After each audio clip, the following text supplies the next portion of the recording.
Bismillaahi Raxmaani Raxiim. Daawadayaal ku soo dhawaada cashirkeeni koowaad ee ku saabsan cilmi baarista ama research-ka. Cashirkan waa cashir ugu talagalnay hordhac isla markaana ku soo koobayno qeexitaanka cilmi baarista iyo ujeedada laga leeyahay in cilmi la baaro. Marka haddii aan qeexno cilmi baaris, waa maxay cilmi baaris? Cilmi baaristu waa erey farsameed loo isticmaalo tacliinta sare, gaar ahaan jaamacadaha. Sida ka muuqata ereyga waa laba erey oo isu tagay cilmi iyo baaris. Sida dhabta ah ma jirto hal qeexid oo la isku wada raacsan yahay oo ay leedahay cilmi baaris. Waxaase jira qeexitaano kala duwan oo ay u sameeyeen dadka ku xeel dheer cilmi baarista. Cashirkan waxaa kusoo bandhigi doonaa qeexisaha kala duwan ee laga bixiyay cilmi baarista. Cilmi baaristu waa hab cilmiyeysan oo lagu baaro xogta uu leeyahay mowduuc cayiman. Waxaa kaloo lagu qeexaa cilmi baaristu inay tahay nidaam lagu raadinayo xaqiiq cusub oo lagu soo kordhiyo qayb ka mid ah cilmiga jira. Khabiirada qaar ayaa cilmi baarista ku sheegay inay tahay nidaam lagu ogaanayo wax aan la ogeyn. Sidoo kale waxa ay ku sheegaan cilmi baaristu inay tahay safar lagu daahfurayo aqoonta dahsoon. Cilmi baaristu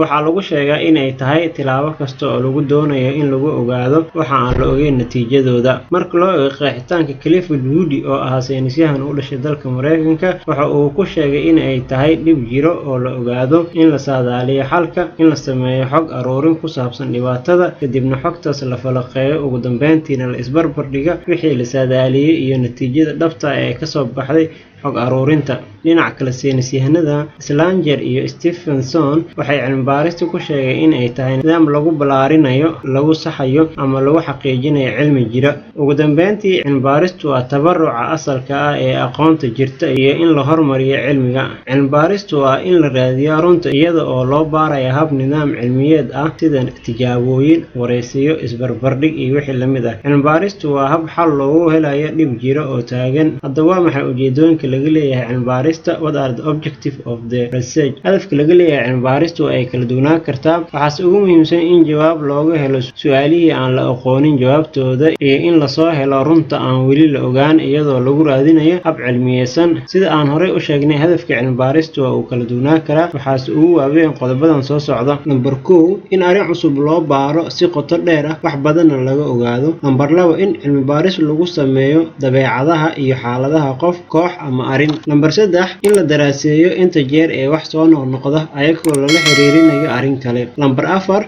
in la tijaabiyo saadaalna laga bixiyo xiriirka ka dhexeeya doorsoomayaasha. Cashirkeena waxaa kusoo gabagabeynaynaa inta oo ahaa hordhac ku saabsan cilmi baarista. Waxaa inoo balanaha cashirkeena labaad.